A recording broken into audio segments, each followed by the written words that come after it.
Vandeham Sri Guru Sri Yuta Padakamalam Sri Guru Vaishnavanscha Shri Rupam Sagrajatam Sahagana Raghunatha Itantam Sajivam Sadvaitam Savadhutam Parijana Sahitam Krishna Chaitanya Devam Shri Radha Krishna Pada Sahagana Lalita Sri Visakhambitamscha.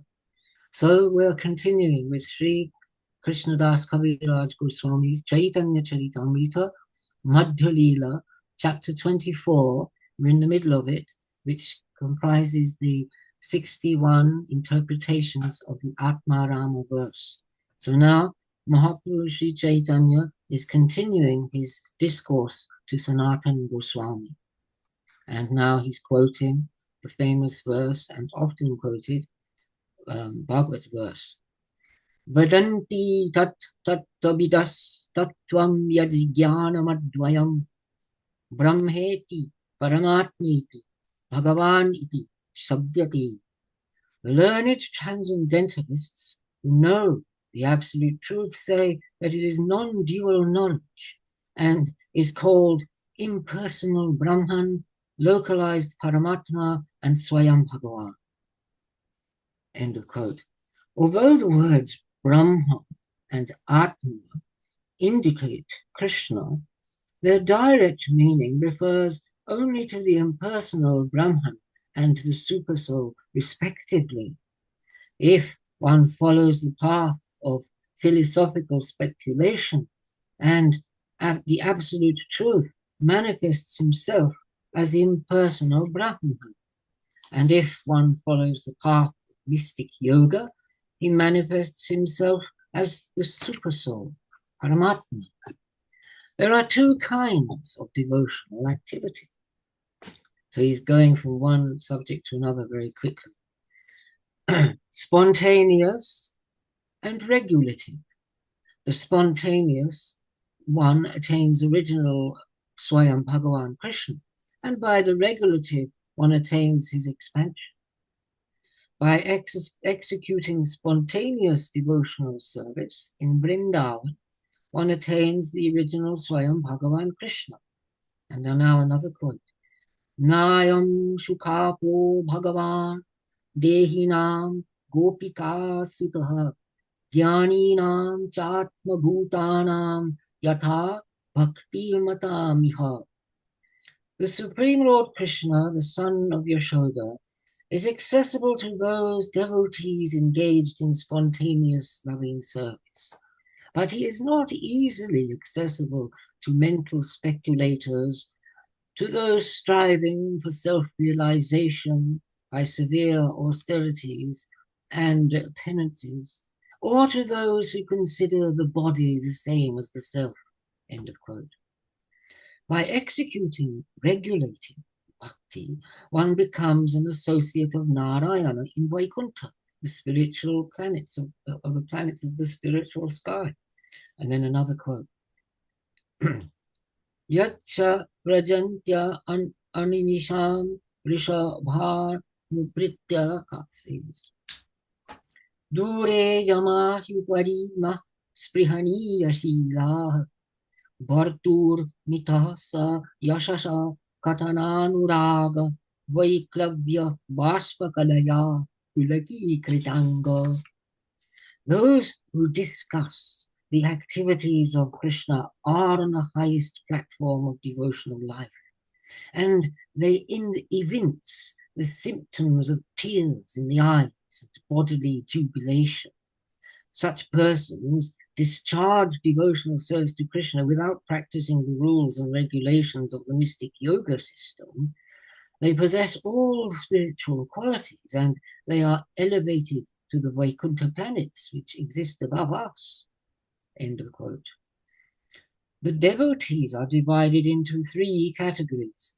Akama, desireless, Mokshakama, desiring liberation, and Sarvakama, desiring material perfection.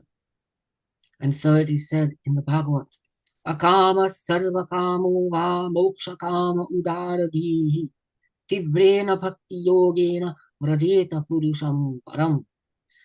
One who is actually intelligent, although he may be a devotee free from material desires, a karmi desiring all kinds of material facilities, or a jnani desiring liberation, should seriously engage in bhakti yoga for the satisfaction of the Supreme Lord. The meaning of the word udaradi is buddhiman, intelligent or considerate. Because of this, even for one's own sense gratification, one engages in devotional service of Lord Krishna. The other processes cannot yield results unless they are associated with bhakti. Bhakti, however, is so strong and independent that it can give one all the desired results. With the exception of bhakti, all the methods of self-realization are like nipples on the neck of a goat. Therefore, an intelligent person adopts only bhakti, giving up all other processes of self-realization. And so it is said in Gita, Chaturvidha bhajanti ma janah sukritinor arto jigyasu artharthi jnani cha bharatarshava. O best of the Bharatas, 4 kinds of pious men render bhakti unto me: the distressed, the desirer of wealth, the inquisitive, and he who is searching for knowledge of the Absolute.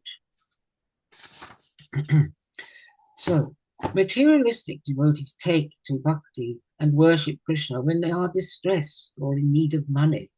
Those who are actually inquisitive to understand the supreme source of everything, and those who are in search of knowledge are called transcendentalists, for they desire liberation from all material contamination.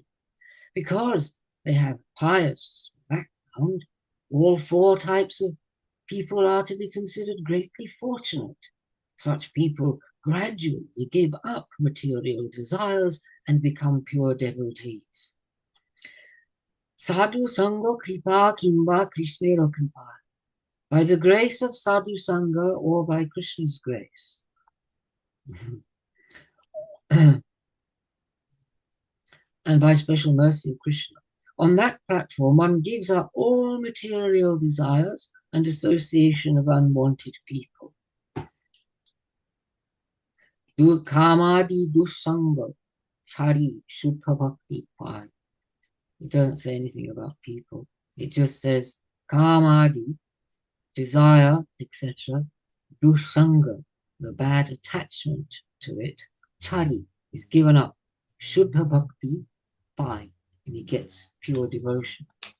And so it is said, Satsangan mukta dussango hatum notsahati buddha kirtyamanam yasho yasya sakrit akarnya rochanam. The intelligent who have understood the Supreme Lord in the association of pure devotees and who have become free from bad materialistic association can never avoid hearing the glories of the Lord, even though they have heard them only once. Srimad Bhagavatam, 1st canto. Now there's some pictures. Okay. So, cheating oneself and cheating others is called kaitava. Associating with those who cheat in this way is called dussanga, bad association. Those who desire things other than Krishna's service are also called dussanga, bad association.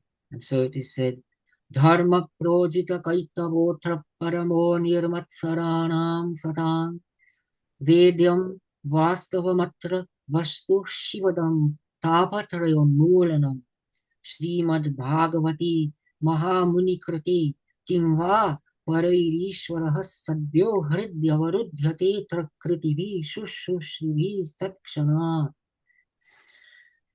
The great scripture Srimad Bhagavatam, compiled by Mahamuni Vyasadeva from 4 original verses, describes the most elevated and kind-hearted devotees and completely rejects the cheating ways of materially motivated religiosity. It propounds the highest principle of eternal religion, which can factually mitigate the threefold miseries of a living being and award the highest benediction of full prosperity and knowledge. Those willing to hear the message of this scripture in a submissive attitude of service can at once capture the Supreme Lord in their hearts. Therefore, there is no need for any other scripture other than Srimad Bhagavatam.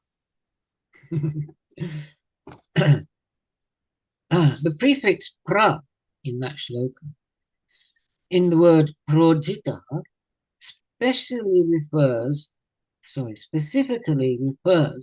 to those desiring liberation or oneness with the Supreme.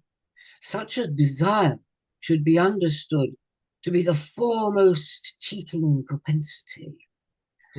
The great commentator Sridhar Swami has explained this verse in that way. When merciful Lord Krishna understands that a foolish devotee desires material prosperity, he gratefully gives him shelter of his lotus feet. In this way, the Lord covers the devotee's undesirable ambitions. And so it is said, Satyam dishatyarthitemarthiko narinam naivarthado yat punar arthitha yakah swayam vidhatte bhajatam anitsatam ichha vidanam nijapada pallavam. Whenever Krishna is requested to fulfill one's desire, he undoubtedly does so, but he does not award anything which, after being enjoyed, will cause one to petition him again and again to fulfill further desires. When one has other desires but engages in the Lord's service, Krishna forcibly gives one shelter at his lotus feet, where one will forget all other desires. Association with devotee, the mercy of Krishna, the nature of bhakti help one to give up all undesirable association and gradually attain elevation to the platform of bhava. In this way, I shall progressively explain all the words of the Atma Rama verse. It should be understood that all these words are meant to enable one to taste the transcendental qualities of Krishna. I have given all these explanations just to give some indication of the verse's meaning. Now let me explain the real meaning of the verse. Moolartha. That means the basic meaning,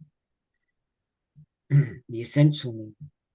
There are 2 kinds of worshippers on the path of philosophical speculation. One is called Brahma Upasaka, a worshipper of impersonal Brahman, and the other is called Moksha-kankshi, one who desires liberation. There are 3 types of people who worship impersonal Brahman. The first is the beginner, the second is one whose thoughts are absorbed in Brahman, and the third is one who is actually merged in the impersonal Brahman. One cannot attain liberation simply through philosophical speculation devoid of bhakti. However, if one renders bhakti, he is automatically on the Brahman platform. Characteristically, one in devotional service is attracted away from the impersonal Brahman platform. He is offered a transcendental body to engage in Lord Krishna's service. When one gets a devotee's spiritual body, he can remember the transcendental qualities of Krishna. Simply by being attracted to Krishna's transcendental qualities, one becomes a pure devotee engaged in his service. Even a liberated soul merged in the impersonal Brahman effulgence is attracted to the pastimes of Krishna. he thus installs a deity and renders service. That's a famous verse. Mukta api lilaya vigraham kritva bhagavantam bhajanti. Sorry.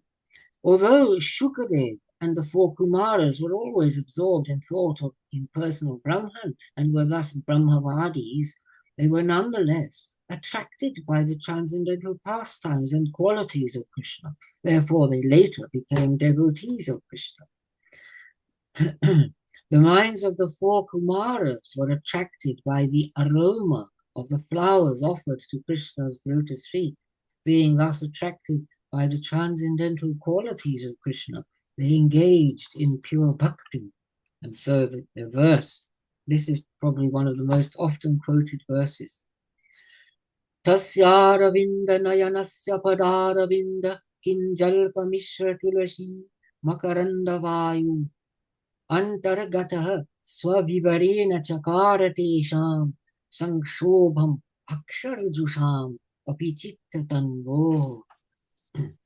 When the breeze carrying the aroma of tulsi leaves and saffron from the lotus feet of the lotus-eyed Lord entered through the nostrils into the hearts of those sages, the Kumaras, they experienced a change in both body and mind, even though they were attached to the impersonal Brahman understanding.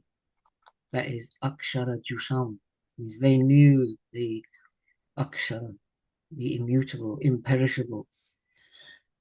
End of quote. By the mercy of Srila Vyasadeva, Shuka was attracted by the pastimes of Krishna. Being thus attracted by Krishna's transcendental qualities, he also became a devotee and engaged in his service. And so it is said, Harer Guna Kshipta Mati Bhagavan Badarayanihi Adyagan Mahadakhyanam Nityam Vishnu Janapriyaha. Being very much attracted by the pastimes of the Lord, the mind of Shuka was agitated by Krishna consciousness. He therefore began to study Srimad Bhagavatam by the grace of his father. From their very births, the 9 great mystic yogis, the Yogendras, were impersonal philosophers of the absolute truth. But because they heard about Lord Krishna's qualities from Lord Brahma, Lord Shiva, and the great sage Narada, they also became Krishna's devotees. In the 11th canto of Srimad Bhagavatam, there is a full description of the bhakti of the 9 Yogendras, who rendered bhakti because they were attracted by the Lord's transcendental qualities. Aklesham kamala bhuva pravishya gostam kuranvata sruti shirasam sutim sutagyah uttungam yadupura sangamaya rangam yogindrah pulakabrito navapyavapuhu. The 9 Yogendras entered Lord Brahma's association and heard from him the meaning of the topmost Vedic literatures, Upanishads.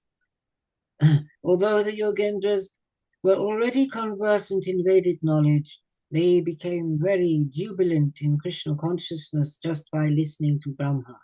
Thus they wanted to enter Dwaraka, the abode of Lord Krishna. In this way, they finally achieved the place known as Ranga Kshetra. Those who wish to merge into the impersonal Brahman are also divided into 3 categories: those desiring to be liberated, and those already liberated, and those who have realized Brahman. Remember, this is all being explained to give us all the 64 meanings of the Atmarama verse. So you've got all these different categories of persons can be called munis. Atmaramascha Munio. It's quite far out. Those who wish to merge, did I read that one? No. Yes. There are many people within this material world who desire liberation, and for this purpose they render bhakti to Lord Krishna. And so it is said, Mumukshavo Gororupan Hitva Bhutapati Natha. Narayana Kala Shanta Vajanti Hanasuyavaha. Those who want to be relieved of the material clutches give up the worship of various demigods who have fearful bodily features. Such peaceful devotees who are not envious of the demigods worship the different forms of Narayana. If those who are attached to the gods worship fortunately associate with devotees, then their dormant devotional service and appreciation of the Lord's qualities gradually awaken. In this way, they also engage in Krishna's bhakti and give up the desire for liberation and the desire to merge into the existence of impersonal Brahman. And so it is said, Aho Mahatman Bahudosha Dushto Pyakena Bhatyesha Bhavo Gunena Satsangamakyena Sukhavahena Kritadya no Yena Krisha Mumuksha. Oh, great learned devotee, although there are many faults in this material world, there is one good opportunity, the association with devotees. Such association brings about great happiness. Due to this good quality, our strong desire to achieve liberation by merging into the Brahman effulgence has become weakened.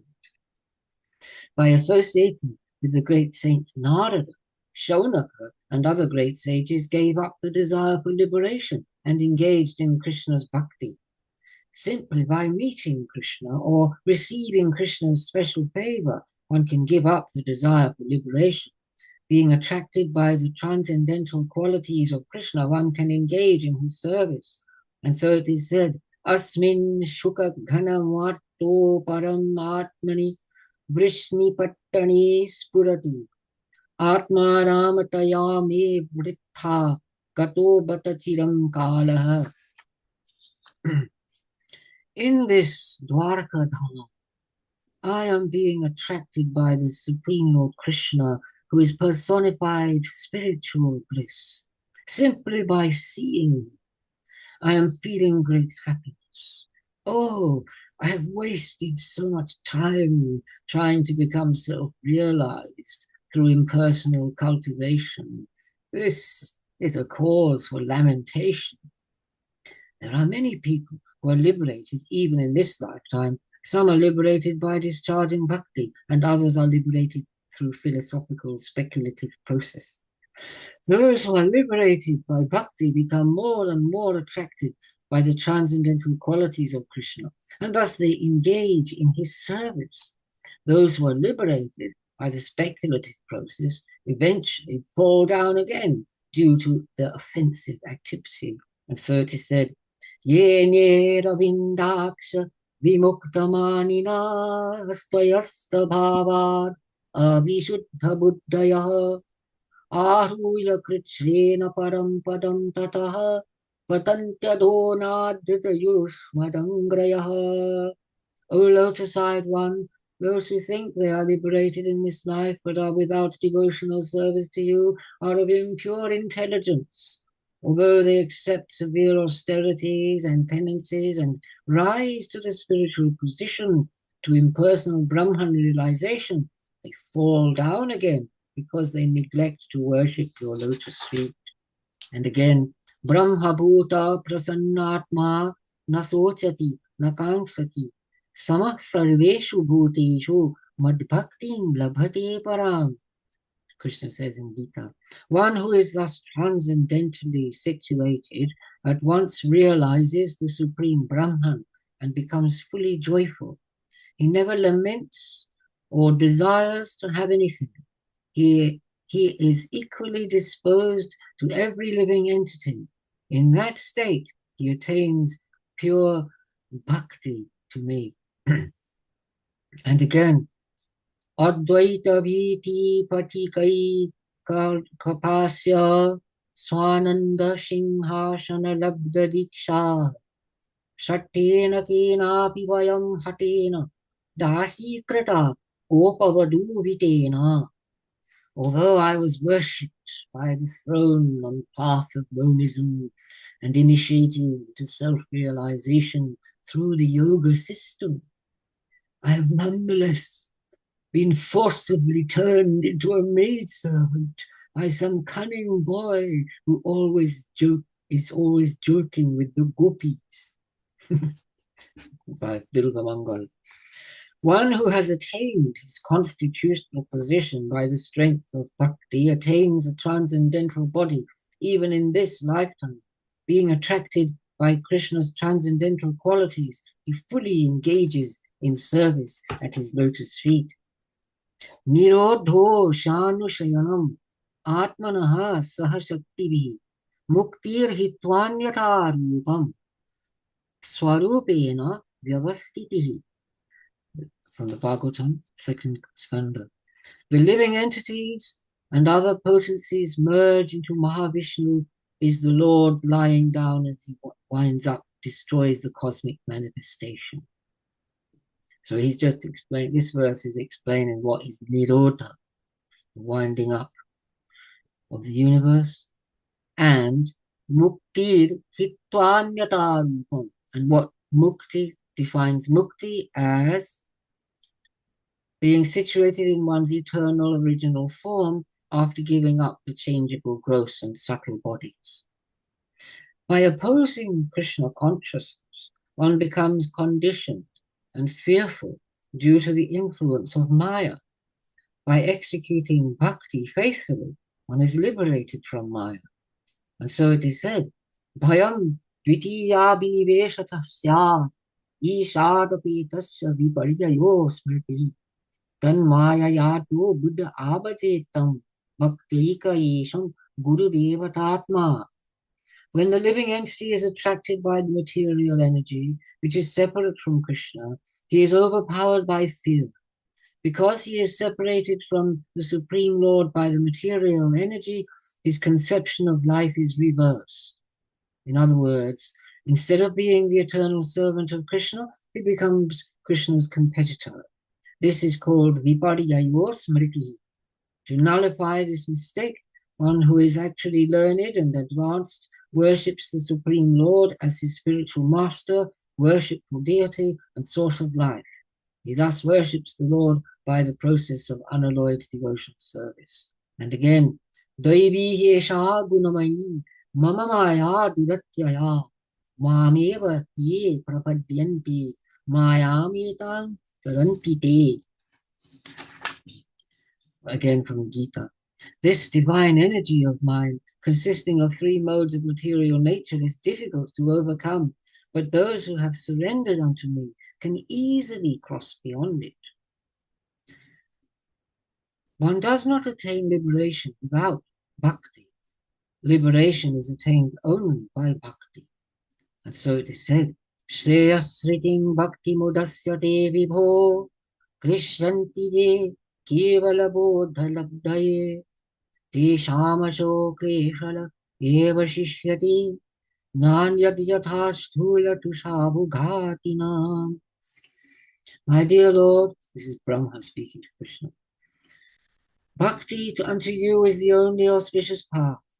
If one gives it up simply for speculative knowledge or the understanding that these living beings are spirit souls and that the material world is false, he undergoes a great deal of trouble. He only gains troublesome and inauspicious activities. His actions are like beating a husk that is already devoid of rice. His labor becomes fruitless. And again, we've already had this one, but here it is again. Ye ravindaksha vimuktamanina swayasta bhavada vishuddha buddhaya ahuya krichrena param padam tata patantyado nadrita yusmadangraya. O lotus-eyed one, those who think they are liberated in this life but are without bhakti to you are of impure intelligence. Although they accept severe austerities and penances and rise to the spiritual position to impersonal Brahman realization, they fall down again because they neglect to worship your lotus feet. And again, Ya Isham Purusham Shakshat Atma Prabhavam Ishwaram nabajantya avajananti sthanat prashtaha patantyataha. If one simply maintains an official position in the four varnas and ashramas, but does not worship the Supreme Lord Vishnu, he falls down from his puffed up position into a hellish condition. When one is actually liberated by executing devotional service, he always engages in the transcendental loving service of the Lord. Mukta api lilaya vigraham. This is being repeated. Even a liberated soul, merged in personal Brahman effulgence, is attracted to the pastimes of Krishna. He thus installs a deity and renders the Lord's service. These six kinds of Atma-ramas engage in the loving service of Krishna. The varieties of service are indicated by adding cha, and they also bear the meaning of api, indeed. The six kinds of Atma-ramas render bhakti to Krishna without ulterior motives. The words munayaha and shantaha indicate those who are very much attracted to meditating upon Krishna. The word nirgrantaha means without ignorance and devoid of rules and regulations. Whichever meaning fits may be applied. Fits the context. The use of the word cha in different places produces different meanings. Over and above them, there is another meaning that is very important. Although the words Atma Ramascha would be repeated 6 times simply by adding the word cha, 5 Atma Ramas are added. Therefore, there is no need to repeat the word Atma Rama. One is sufficient, and that one would indicate 6 persons. If words having the same form and case termination, the last one is the only one retained. For example, the word Ramaha is used to stand for Ramascha, Ramascha, Ramascha, etc.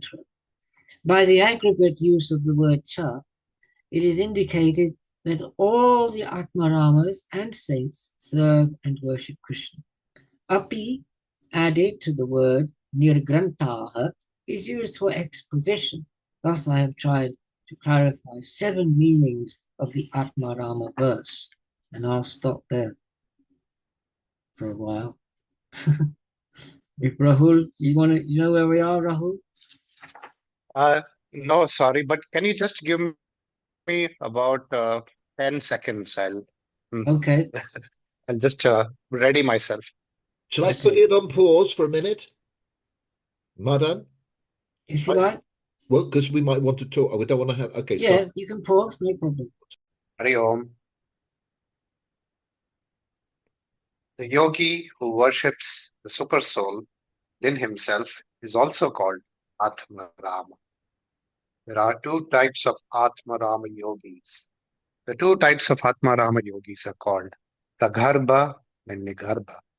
Each of these is divided into three. Therefore, there are 6 types of worshippers of the super soul.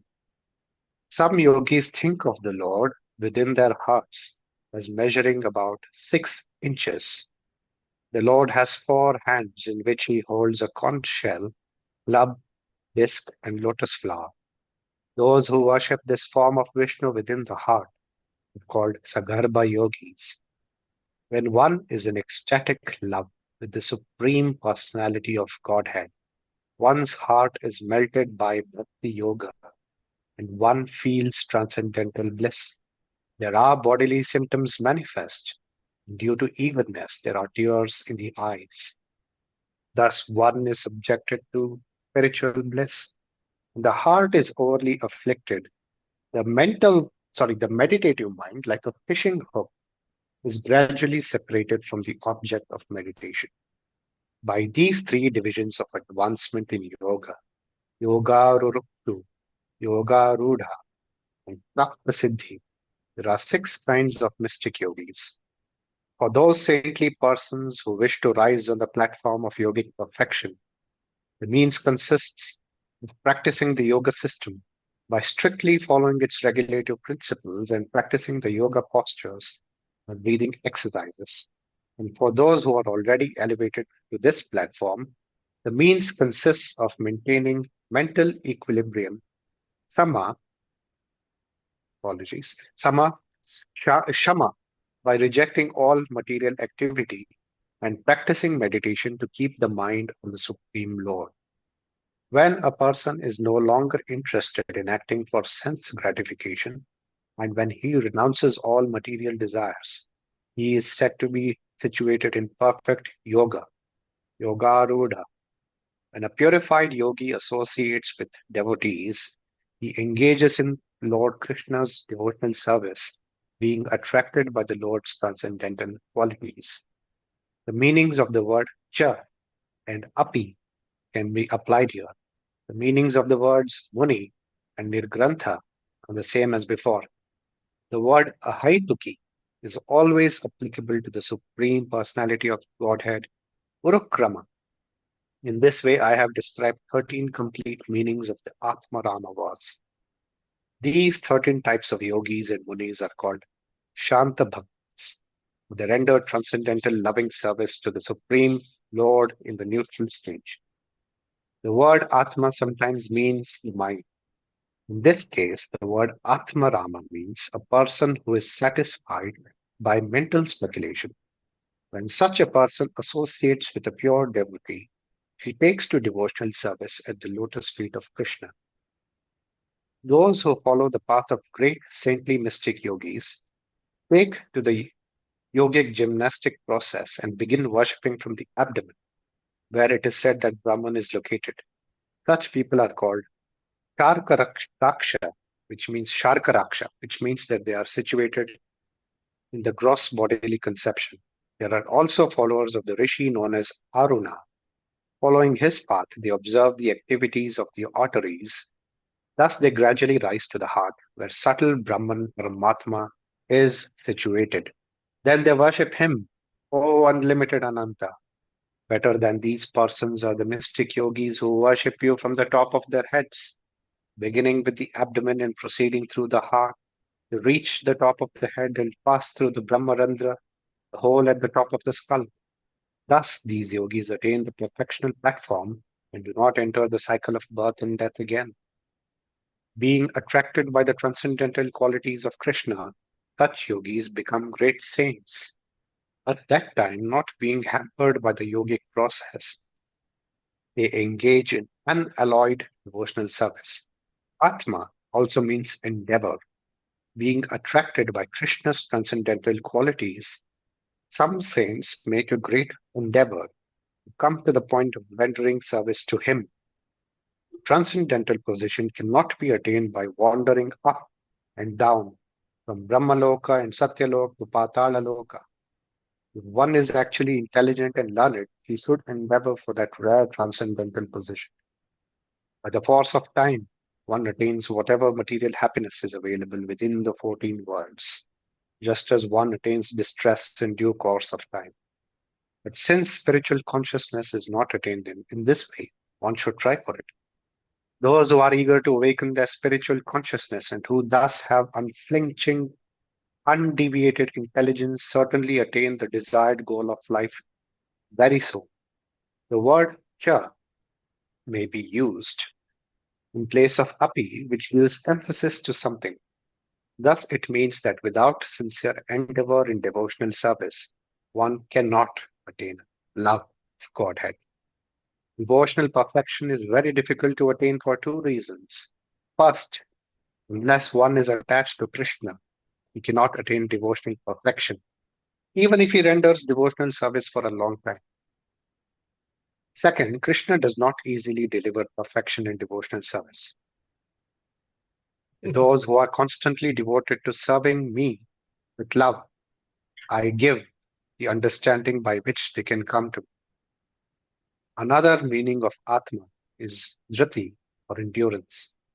Person who endeavors with endurance is Atma Rama. With endurance, such a person engages in devotional service. The word Muni also means bird and bumblebee. The word Nirgrantha refers to foolish people. By the mercy of Krishna, such creatures contact Sadhu, spiritual master. and thus engage in devotional service. My dear mother, in this forest, all the birds, after rising on the beautiful branches of the trees, are closing their eyes and not being attracted by any other sound, are simply listening to the vibration of Krishna's flute. Such birds must be on the same level as great saints. O good fortune personified, O original personality of Godhead, all these bees are chanting about your transcendental fame, which will purify the entire universe. Indeed, they are following your path in the forest and are worshipping you. Actually, they're all saintly persons, but now they have taken the form of bees. Although you are playing like a human being, they could not forget that you are their worshipable deity. All the cranes and swans in the water are being enchanted by the melodious song of Krishna's flute. They have approached and are worshipping the Supreme Personality of Godhead with full attention. Alas, they're closing their eyes and are becoming completely silent. Mathuraji, your audio is not on mute. Excuse me. Kiratas, yes. Okay, thank you. Kiratas, Hunas, Andhras, Ulindas, Kashasas, Abhiras, Kumbhas, Yavanas, members of the Khasha races, and even others who are addicted to sinful acts can be purified by taking shelter of the devotees of the Lord due to his being the supreme power. I beg to offer my respectful obeisances unto him. The word dhriti is also used when one is fully perfect in knowledge. When, due to having obtained the lotus feet of the Supreme Personality of Godhead, one has no material miseries, he attains Mahapurna, the highest level of perfection. Dhriti is the fullness felt due to the absence of misery, the attainment of knowledge of the Supreme Lord and pure love for him. The lamentation that accrues from not obtaining a goal or from losing something already attained does not affect this completeness. A devotee of Krishna is never in a miserable condition, nor does he have any desire other than to serve Krishna. He is experienced and advanced, feels the transcendental bliss of love of Krishna, and always engages in his service in full perfection. My devotees, having fulfilled their desires by serving me, do not accept the four kinds of salvation that are easily earned by such service. Why then should they accept any pleasures that are lost in the course of time? In this material world, all living entities are disturbed due to their flickering position. A devotee, however, is fixed in the service of the lotus feet of the Lord, the master of the senses. Such a person is to be considered situated in endurance and patience. I think these in Sanskrit mean titiksha, shama. The word cha is for emphasis, and the word api is used to indicate an aggregate. Thus, it is to be understood that even dull creatures, birds and illiterates, can also be situated in endurance and engage in Krishna's devotional service. The word Atma is also used for a particular type of intelligence. Since all living entities generally have some intelligence, more or less, they are included. Everyone has some kind of intelligence, and one who utilizes his intelligence is called an Atmarama. There are two types of Atmaramas. One is a learned scholar, philosopher. The other is an uneducated, illiterate, foolish person. By the mercy of Krishna and by the association of devotees, one increases his attraction to and intelligence for pure devotional service. Therefore, one gives up everything and engages himself at the lotus feet of Krishna and his pure devotees. I, Krishna, am the original source of everything. Everything emanates from me. The wise who perfectly know this engage in my service, love, and devotion. Women, fourth-class men, uncivilized hill tribes, hunters, and many others born of low families, as well as birds and beasts, can engage in the service of the Supreme Personality of Godhead, who acts very wonderfully, and follow the path of the devotees and take lessons from them. Though the ocean of nations is vast, they can still cross over What, then, is the difficulty for those who are advanced in Vedic knowledge? Considering all these points, when one engages in the service of Krishna, Krishna's lotus feet, Krishna gives one the intelligence by which he can gradually progress towards perfection in service to the Lord. To those who are constantly devoted to serving me with love, I give the understanding by which they can come to me. To be elevated to the platform of devotional service, the following five items should be observed: association with devotees, engagement in the service of Lord Krishna, the reading of Srimad Bhagavatam, the chanting of the holy names, and residence in Vrindavan, Mathura. One's dormant love for Krishna gradually awakens if one is a little advanced in one of these five items and is intelligent. The power of these five principles is very wonderful and difficult to understand. Even without faith in them, a person who is offenseless can awaken his dormant love of Krishna simply by being a little connected with them. If a person is actually liberal and intelligent, he can advance and become perfect in devotional service, even if he has material desires and serves the Lord with some motive.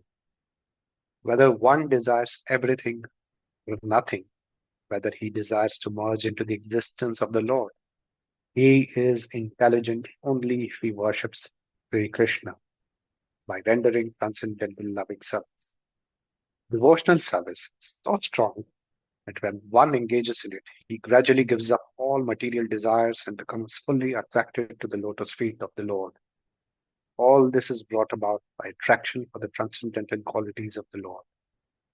Whenever Krishna is requested to fulfill one's desire, he undoubtedly does so, but he does not award anything which, after being enjoyed, will cause one to petition him again and again to fulfill further desires.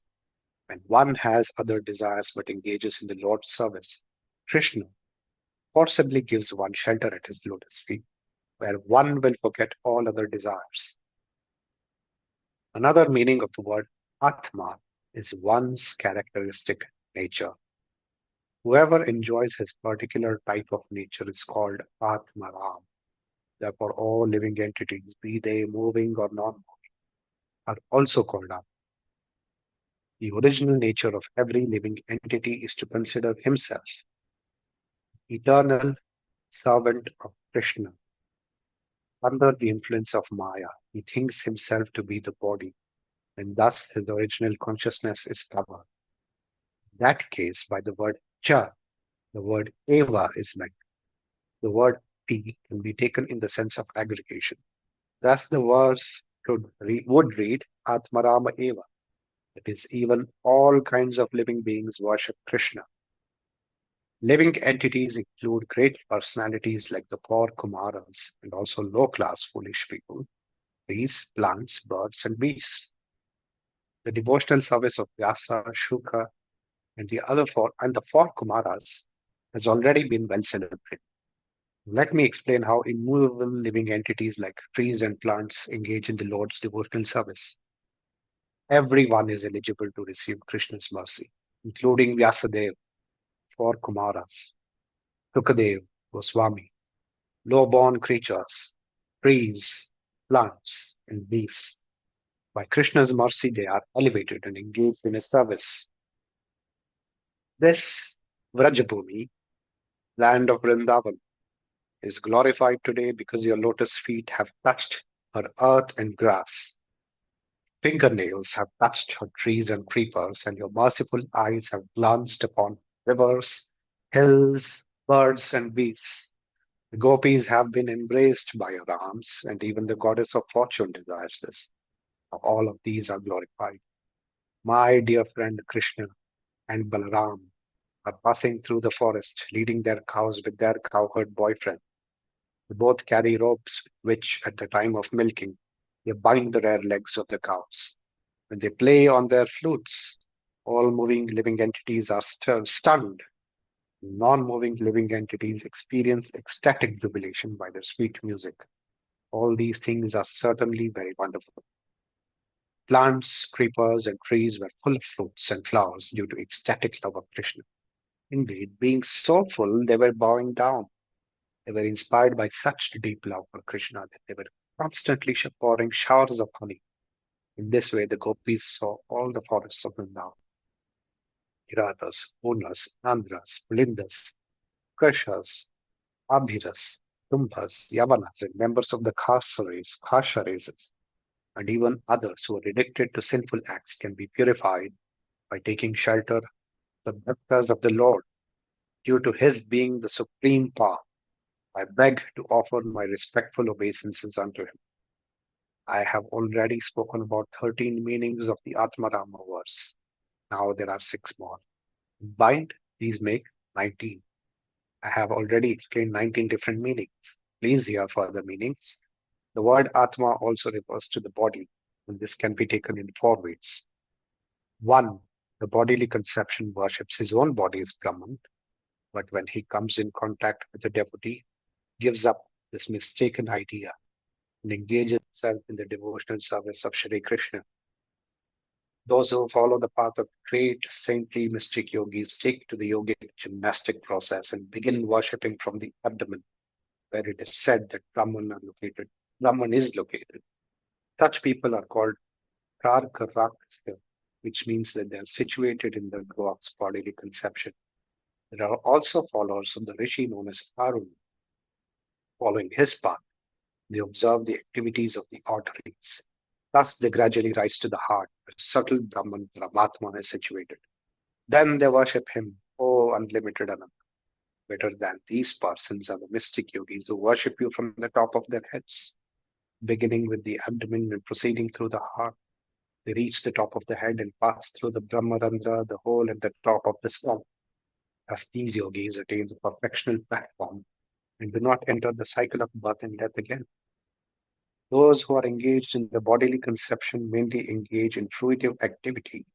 Those who perform yajnas and ritualistic ceremonies are also considered in the same category. However, when such persons come in contact with the pure devotee, they give up their fruitive activity and fully engage in the service of the Lord. We have just begun performing this fruitive activity, sacrificial fire, but due to the many imperfections in our action, we are not certain of its result. Our bodies have become black from the smoke, but we are factually pleased by the nectar of the lotus feet of the personality of Godhead, Govinda, which you are distributed. Tapasvis, those who undergo severe austerities and penances, who elevate themselves to the higher planetary systems, are also in the same category. When such persons come in contact with the devotee, they give up all those practices and engage in Lord Krishna's service.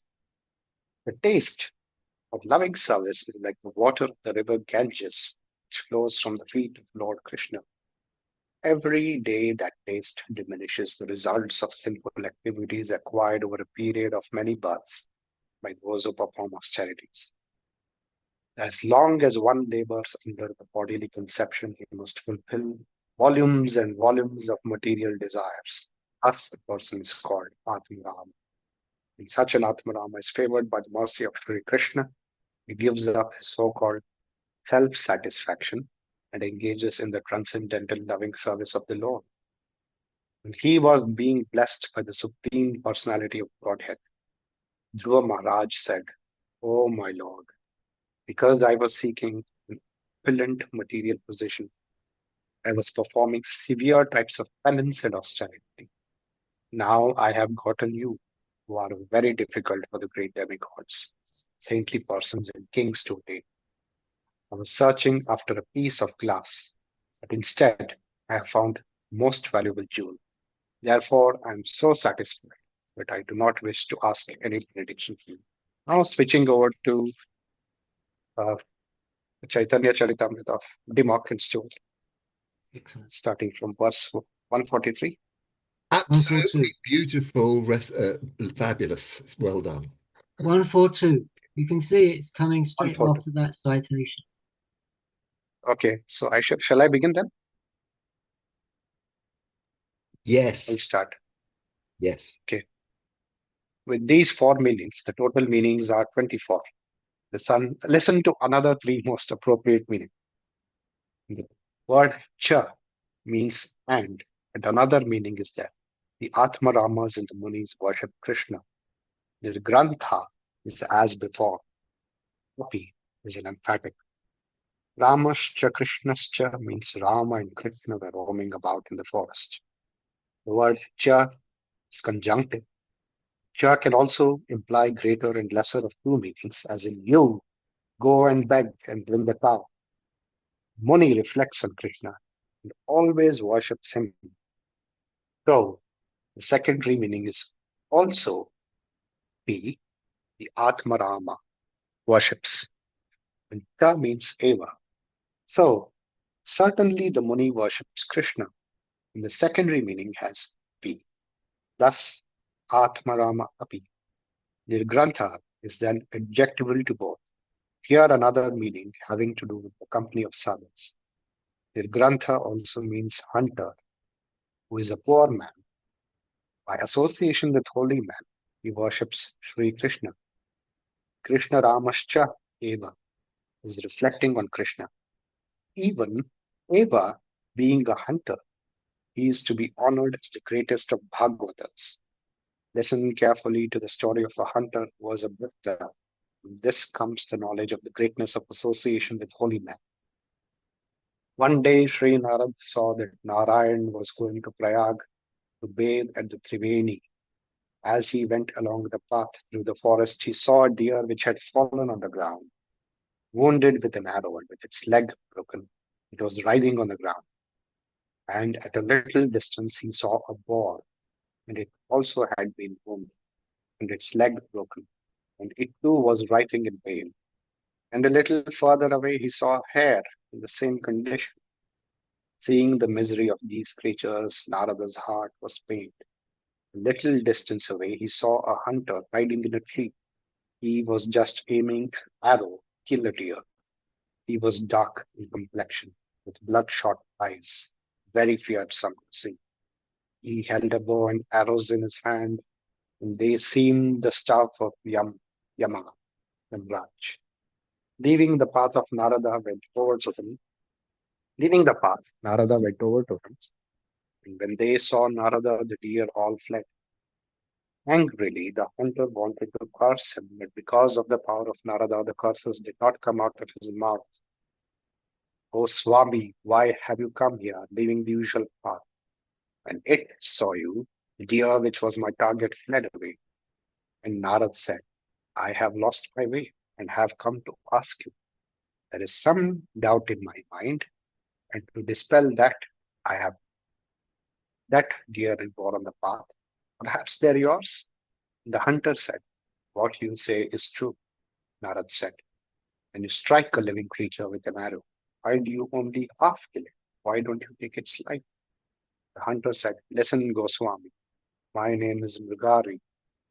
I do such work according to the teachings of my father. When a half-dead creature writhes in pain, great joy grows in my heart. Narad said, let me beg one thing from you. The hunter replied, take a deer or whatever it is you want. If you want a deer skin, come to my house. Whatever you want, I'll give you. Deer or tiger skin cloth. Narada said, I want nothing like that. It is another gift I ask from you. From tomorrow, whatever deer or other animal you hit, please kill it immediately. Do not half kill it. Hunter said, what is this you ask of me? What does it matter if I half kill an animal? Give me that. Narada said, if you half kill it, the animal feels pain. You give misery to jivas, and that will be unfortunate for you. Oh, hunter, you kill jivas. This is a little sin for you. You kill wrongly, and this sin is very great. As many jivas as you have killed cruelly will, in turn, kill you in birth after birth. In the company of Narad, the heart of the hunter was delighted, and hearing his words, fear was born in his mind. The hunter said, this has been my work from childhood. How shall I be saved? I am low and vile. How can I rid myself of this sin? Save me, I fall at your feet. Narad said, if you follow my instructions, then I shall be able to free you.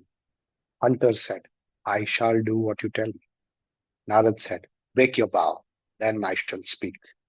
The hunter said, if I break the vow, how shall I live? Narad said, I shall give you food each day. So, breaking the vow, the hunter fell at his feet and raising him up, Narad instructed him, go home and give as much wealth as you have to a Brahman. Wear a single cloth between the two of you and leave home. Make a hermitage on the bank of the river. In front of it, put a pindal and plant tulsi there, circumambulating tulsi and serve it. Constantly take the name of Krishna in Sankirtan.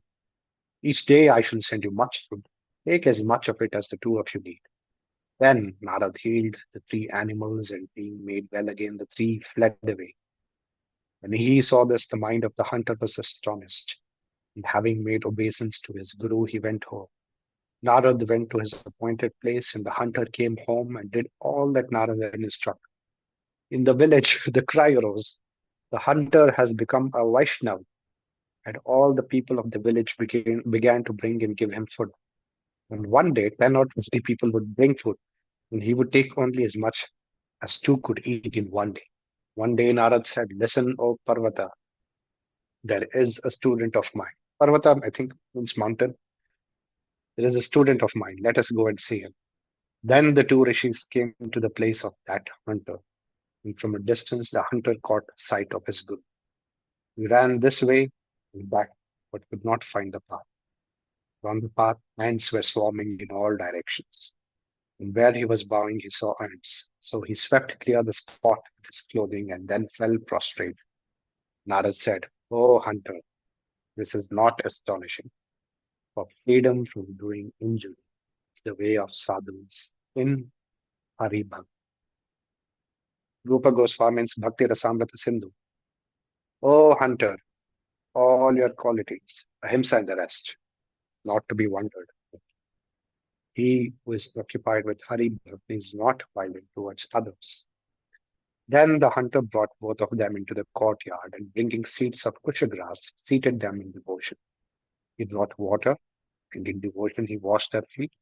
And man and wife took that water and drank it and put it on their heads. Trembling and trilling and weeping, he sang the praises of Sri Krishna and danced. His arms upraised, his clothing flying.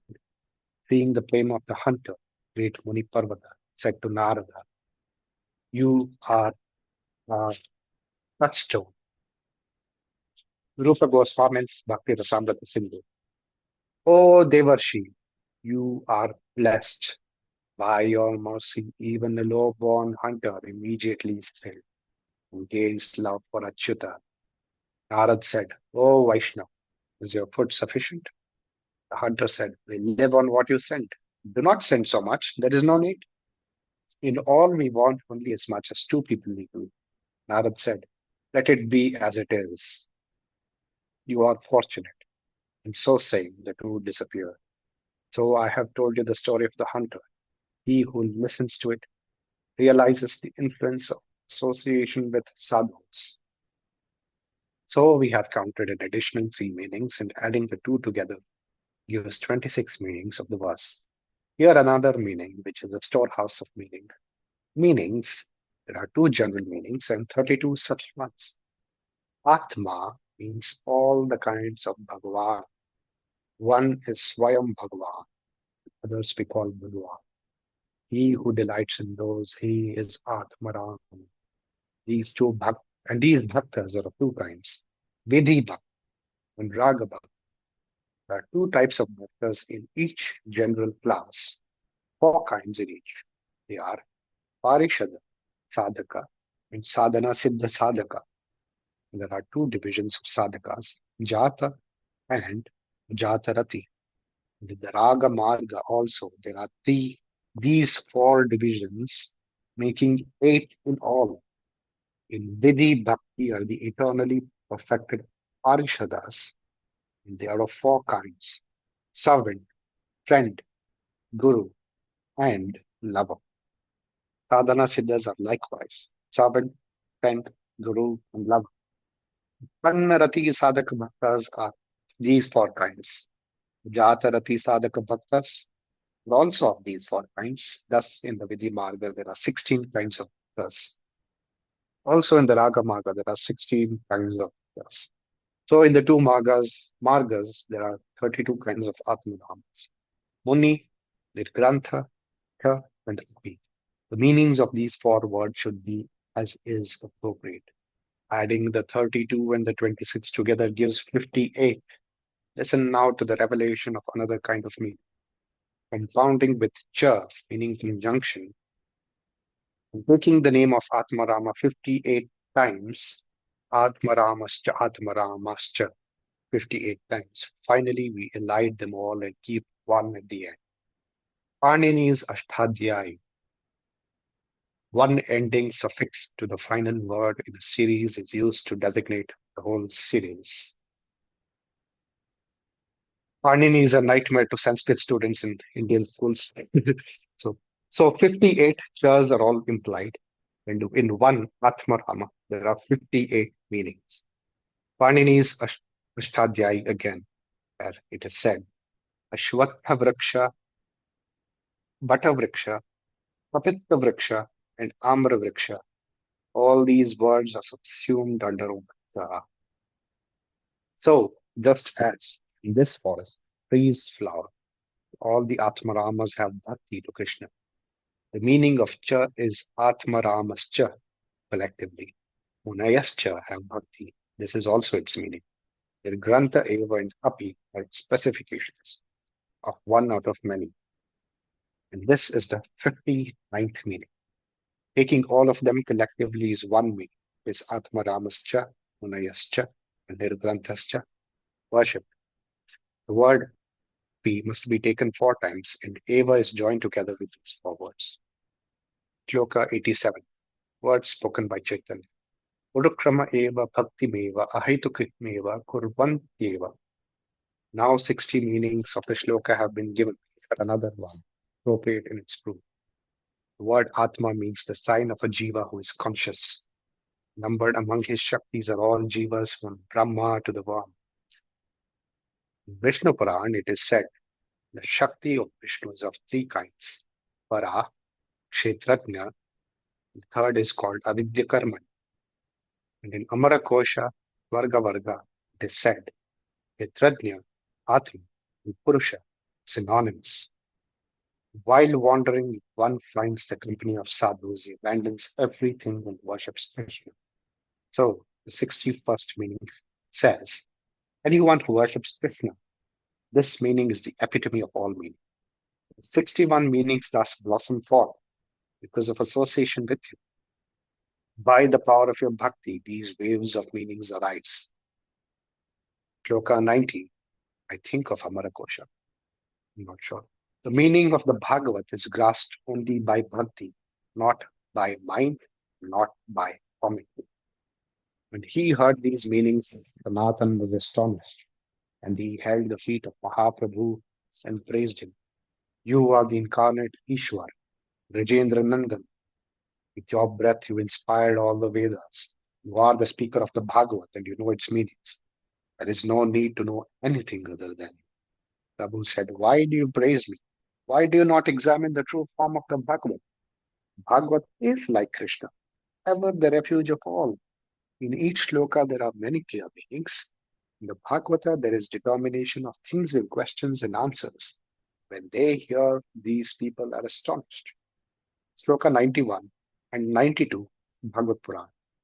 With Krishna, the Yogeshwara, the Brahmanya, the protector of Dharma, gone to his own goal.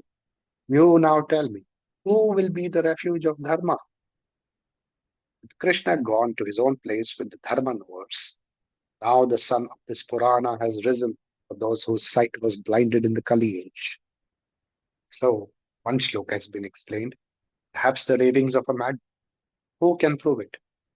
He who is as mad as I am knows the meanings of the Bhagavata in this way. And again, Sanatan said, joining his 2 hands, Prabhu, you have commanded me to prepare the Vaishnava Smriti. I am low born, know nothing of proper conduct. How can the propagation of the Smriti come from me? But if you instruct me, surveying the field in the sutras, If you yourself enter into my heart, then those hints will blossom in my low heart. You are Ishwar, and that which you do will be completed. Prabhu replied, in doing that which you have in mind, Krishna will cause you to express those things. Still, listen to a survey in the form of sutras. First of all, should be written of the Guru as refuge, the basis for all, and an examination of the signs of the Guru and the signs of the disciples, these two, and of Bhagwan, who is to be served, and of the determination of all the mantras, and of him who has the authority of the mantra, and of the purification of the siddhas of the mantras and the rest, and of initiation in smritis and rituals in the morning, and of purification and of the cleansing of the mouth, for cleaning of the teeth and bathing, and of the evening, and of the other homages, of the serving of the Guru, and of the wearing of the chakra and urdhva pundras, the wearing of garlands, and of gopi chandan sandal, and the gathering of tulasi, and rituals of clothing, and seating and housing, and of the awakening of Krishna, and of the worship with the 5 or 16 or 50 kinds of materials, and the 5 times of puja and of arati, and of feeding and putting to rest of Krishna. You will write on the features of the Sri Murti and the features of Shalagrama, and of pilgrimage to the places of Krishna, and darshan of the image of Krishna, greatness of the name, putting at a distance the offenses against the name, the characteristics of Vaishnavas, and the doing away with the offenses against their service, the signs of the conch and water, perfume, flowers, incense, and the rest, and of repetition and praise, circumambulation, bowing, and obeisance, the various kinds of purascharana, the eating of the prasad of Krishna, the avoidance of that which has not been from Krishna, and avoidance of vilification and so forth of Vaishnavas, characteristics of holy men, association with holy men, serving the holy men, the abandonment of association with those who are untrue, listening to the Sri Bhagavad, the daily rituals and fortnightly ones, and the specification of the Ekadashi, the other holy days, the monthly rituals, and of the explanation of the injunctions having to do with Janmashtami and the rest. And there should be described the Ekadashi, Janmashtami, Vamanadvashi, or Vamanadvadashi, Sri Ramanavami, Sri Narsimha Chaturdashi, the observance of Viddha and Avidha and fasting, etc. For lack of observance is a dosha. Observance nourishes bhakti.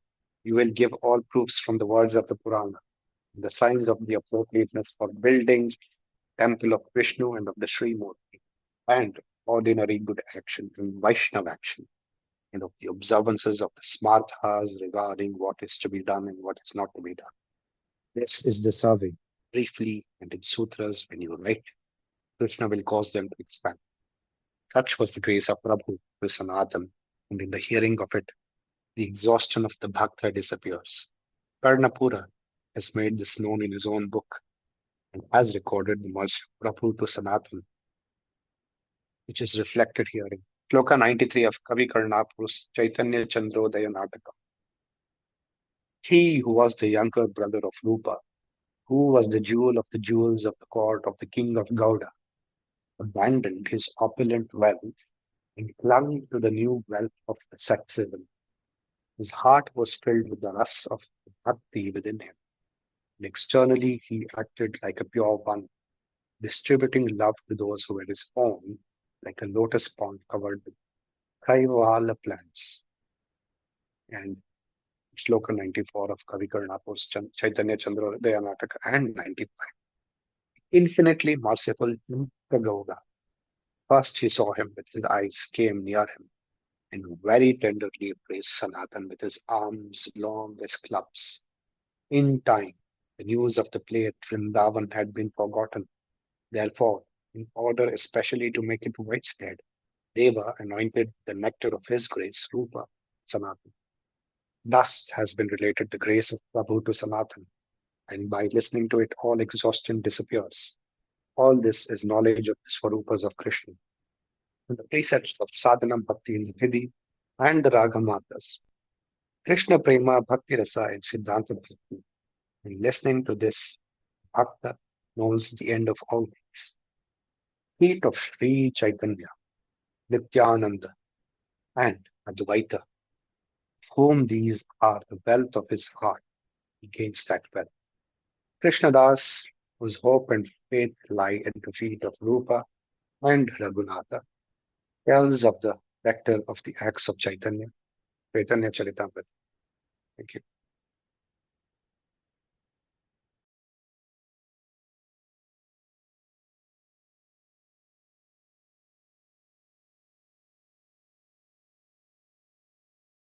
And we've got one more chapter to finish the Madhya Lila.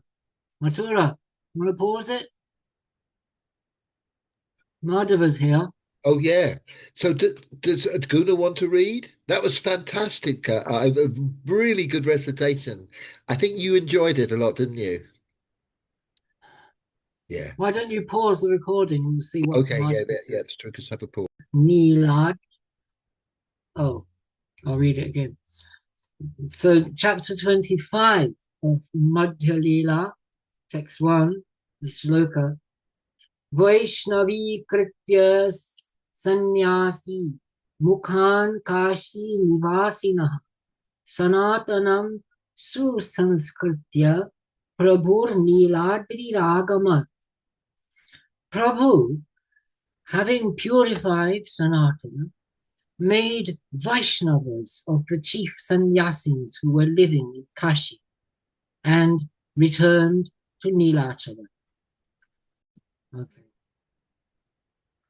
So, as I was saying, glory, glory to Sri Chaitanya, glory to Nityananda, glory to Advaita Chandra, and to the hosts of Gaura Bhaktas. In this way, Mahaprabhu, for 2 months, taught him the ends of Bhakti Siddhanta, and the Kirtaniya, Paramananda, a companion of Shekhara, caused Prabhu to hear Kirtana, and he was greatly devoted to it. When the group of sannyasis showed contempt for Prabhu, he was merciful to them in order to break the sadness of the bhaktas. Of his mercy to the sannyasis, I have written in detail previously. Let me here briefly refer to it. The sannyasis in various ways vilified Prabhu, and when he heard this, the Maharashtrian reflected in sorrow. The nature of Prabhu is that whoever sees him from nearby experiences his swarupa and honors him as Ishvara. If by some means I can gather them together in one place, seeing him, the sannyasis will become his bhaktas. I have lived in Varanasi all my life, and I shall be miserable for all my life if I cannot do it.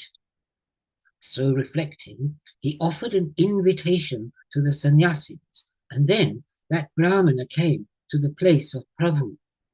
At the same time, Tapan and Shekhara, hearing the vilification, were greatly sorrowed and came humbly to the feet of Prabhu. Seeing the sorrow of his bhaktas, Prabhu reflected to himself, and he decided to cause the minds of the sannyasis to change. So, at the same time, the Brahmana came and offered him an invitation, and with many expressions of humility, he held his feet.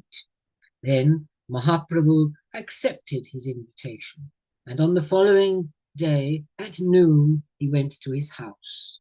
And there he saved the sannyasis by explaining to them the 5 truths. I have detailed all that.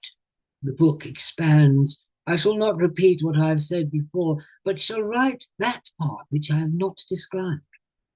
From the day when Prabhu was merciful to the sannyasis, there was great tumult in the village.